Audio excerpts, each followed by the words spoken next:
안녕하세요. 지혜의 숲에서 길을 찾는 여러분과 함께하는 시간입니다.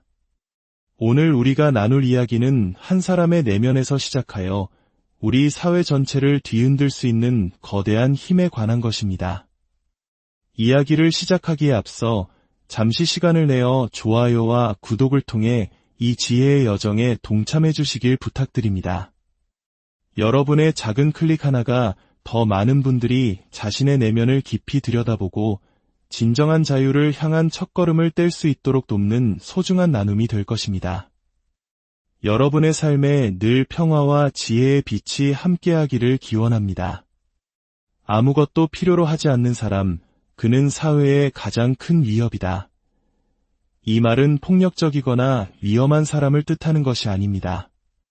이 문장의 진짜 의미는 그가 더 이상 외부의 어떤 것으로도 통제될 수 없는 존재가 되었기 때문입니다. 정신분석학의 거장 칼 융은 한 인간이 완전한 심리적 독립을 이루게 될 때 인간의 행동을 조종하기 위해 설계된 모든 시스템으로부터 면역력을 갖게 된다는 사실을 발견했습니다.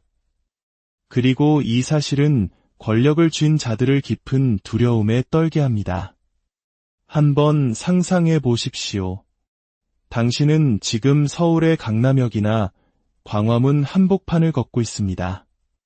주위의 모든 사람들은 끊임없이 서두르고 스마트폰을 스크롤하며 무언가를 사고 SNS에 자신을 과시하고 타인의 인정을 갈구합니다.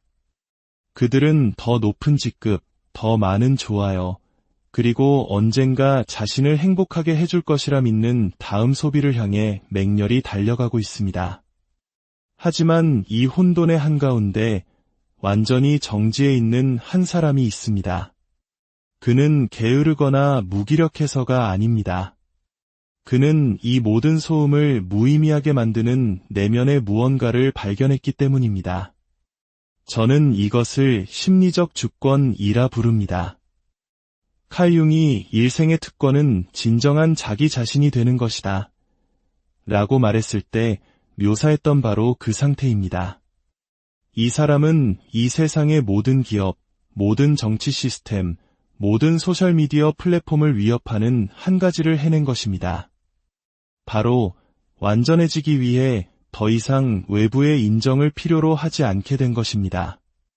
이것이 왜 권력자들에게 그토록 위험하게 느껴질까요?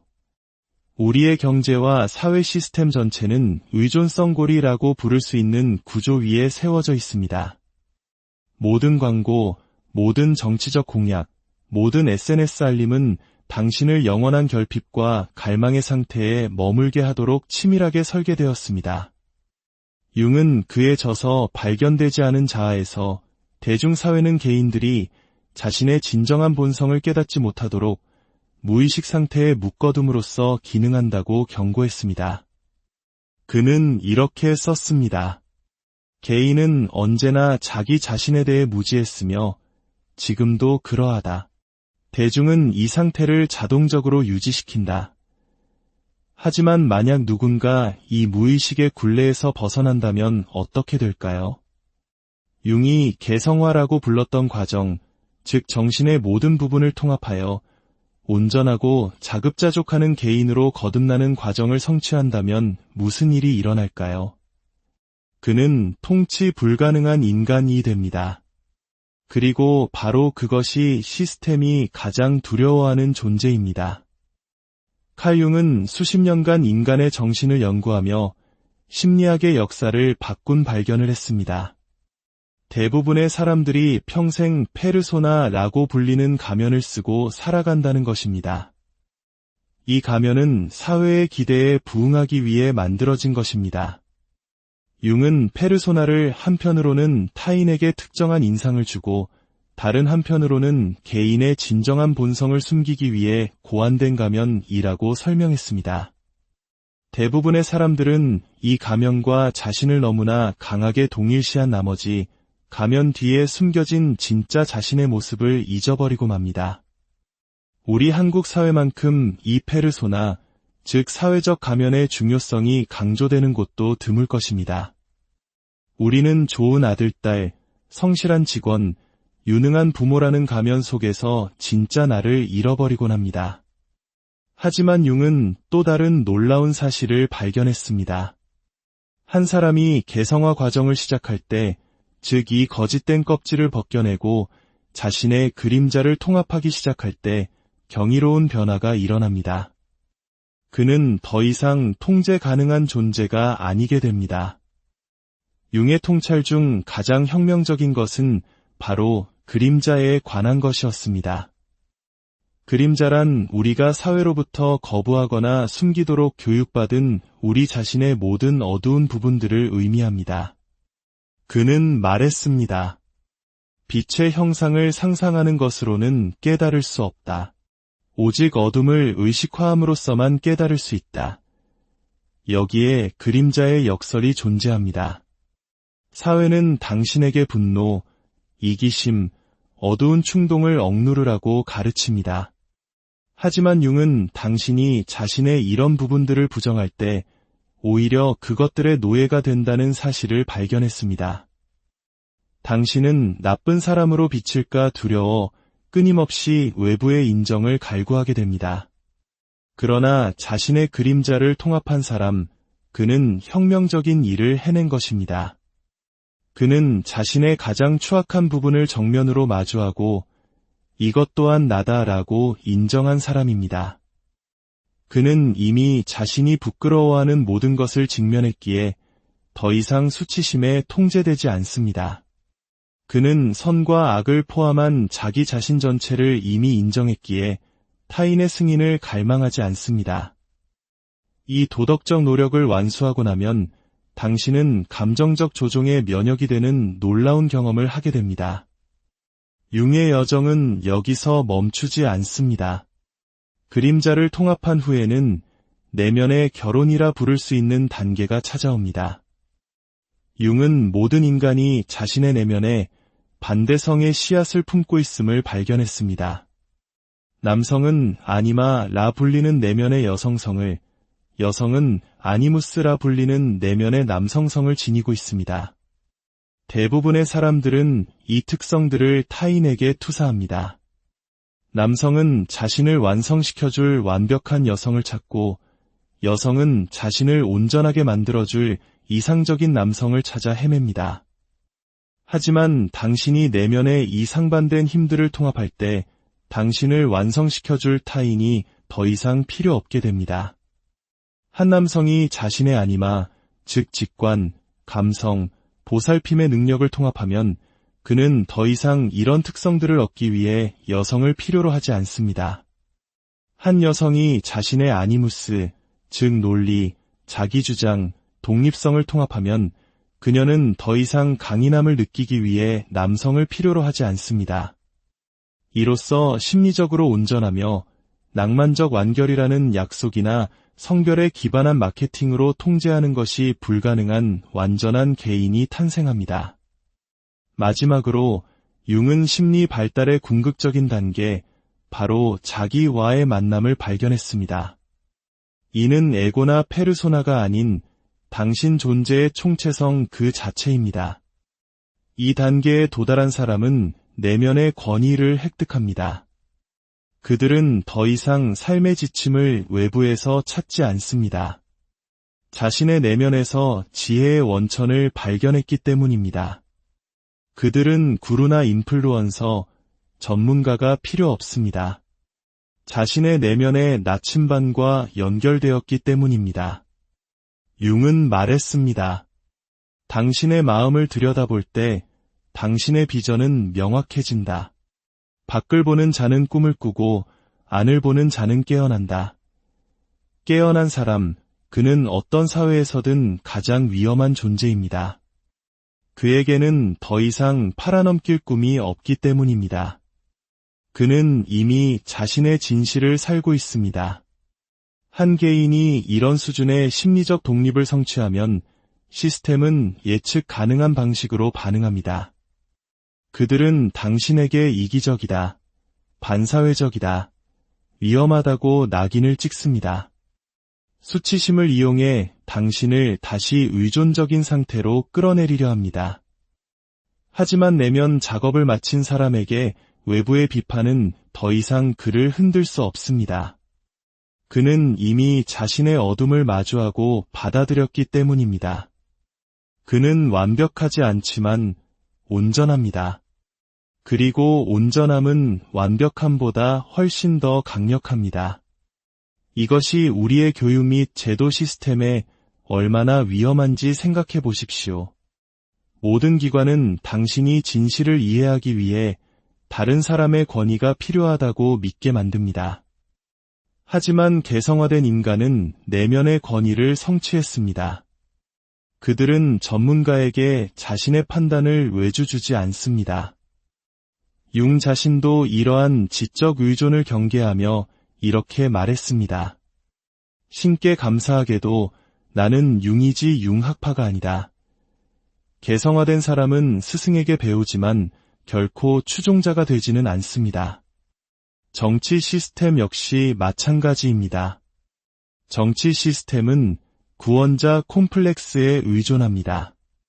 당신 외부의 누군가가 당신의 문제를 해결해 줄 것이라는 믿음 말입니다. 하지만 개성화된 사람은 자신의 심리적 발달에 대한 책임을 스스로 집니다.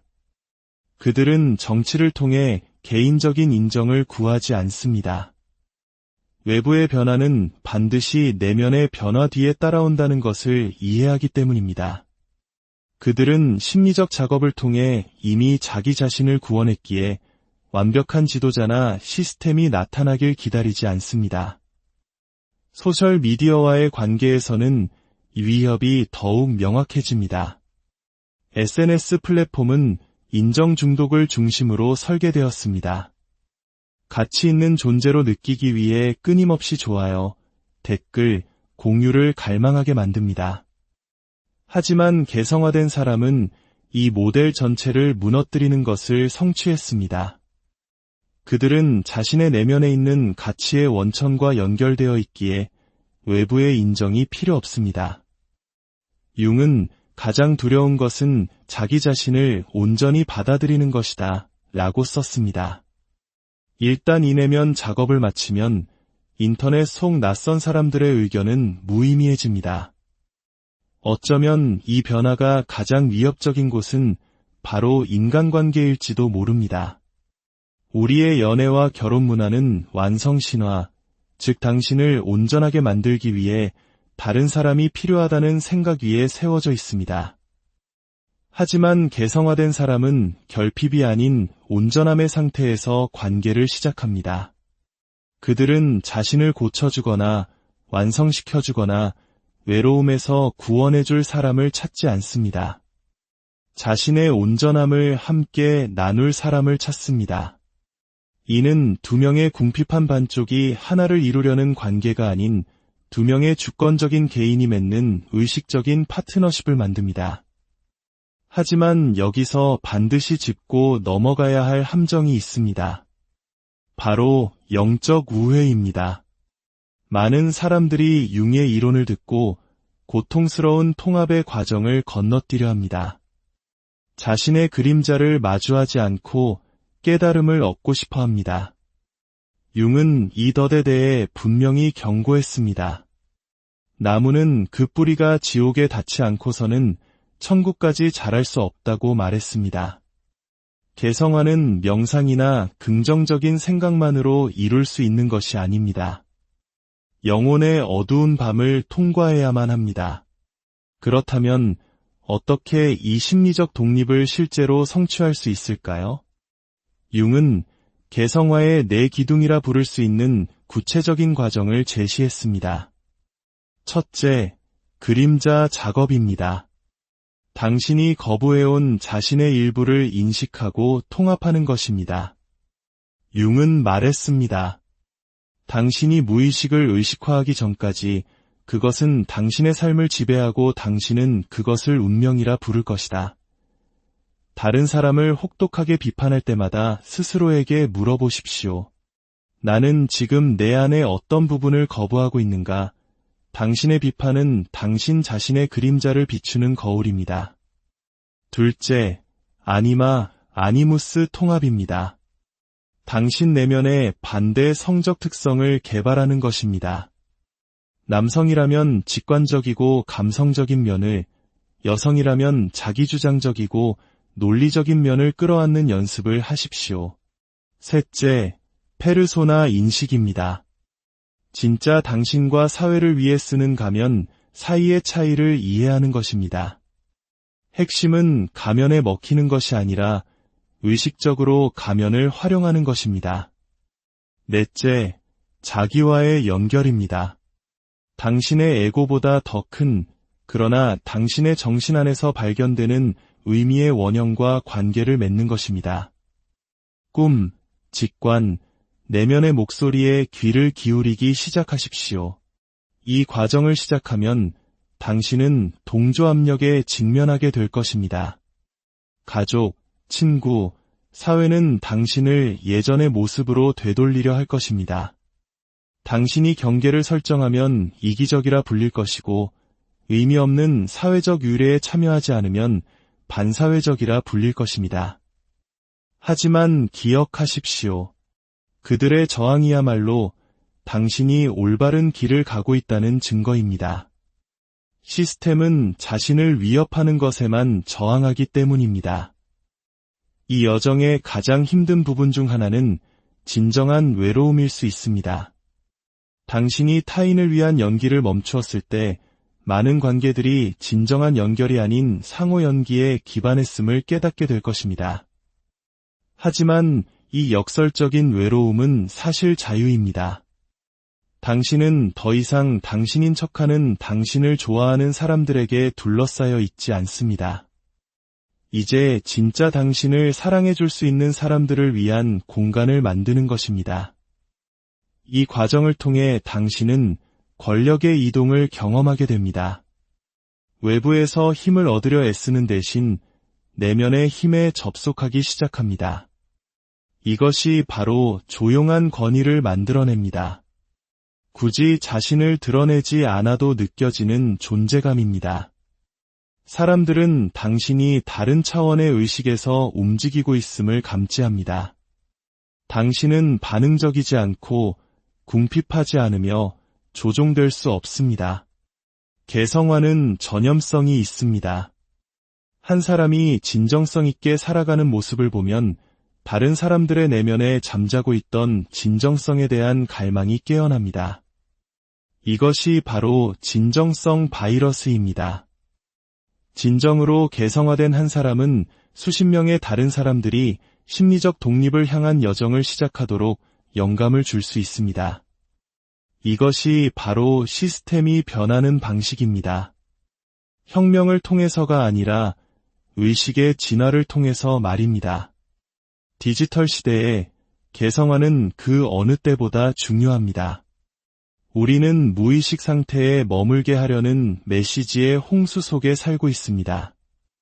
하지만 개성화된 사람은 심리적 면역력을 갖추고 있습니다. 그들은 이 시스템들에 의해 통제되지 않으면서 그것들을 항해할 수 있습니다. 소비 자본주의의 노예가 되지 않고 정치적 선동에 휘둘리지 않으며 SNS의 인정 게임에 참여하지 않습니다. 도전은 바로 이것입니다. 세상이 바뀌기를 기다리지 말고 당신 자신을 바꾸기 시작하십시오. 외부의 구원자를 찾지 말고 당신 자신의 영웅이 되십시오. 타인의 인정을 구하지 말고 내면 작업을 통해 스스로를 인정하는 과정을 시작하십시오. 융은 말했습니다. 일생의 특권은 진정한 자기 자신이 되는 것이다. 이것은 그 특권을 주장하라는 당신을 향한 초대장입니다. 반란을 통해서가 아니라 심리적 독립을 통해 통제 시스템의 위험한 존재가 되십시오. 기억하십시오. 시스템으로부터 아무것도 필요로 하지 않는 사람은 시스템의 면역이 됩니다. 당신을 끊임없이 배고프고 원하고 의존하게 만들도록 설계된 세상에서 진정한 자기 자신이 되는 것, 그것이야말로 가장 궁극적인 저항 행위입니다. 당신은 통제 시스템의 부품이 되겠습니까? 아니면 온전한 당신 자신이 되겠습니까?